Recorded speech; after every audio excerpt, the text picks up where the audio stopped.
Hi, I am Kara Kauffman. I am the International Services Coordinator at University of Baltimore.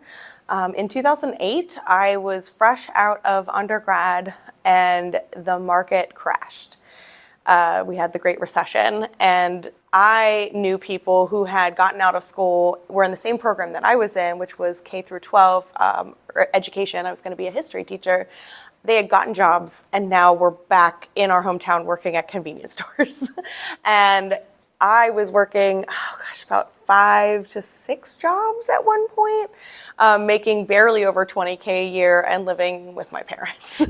That was for about a year and a half. And everybody I knew was all my friends. We were all in that boat. We were all doing that. We were all living at home. We were all working odd jobs, gig economy stuff. And it was rough. And none of us were working in the field that we initially wanted to be in. In and around there, I decided to go back to grad school, and I reached out to my mentor from undergrad, who was our assistant director of residence life. And he encouraged me to apply to higher ed programs, higher ed administration, because he said in my senior year, he reminded me that most of what I did in college and most of my most enjoyable moments in college were when I was working as a resident assistant and as a hall director. And I would spend more time in the res life office than I did really even with my student teaching.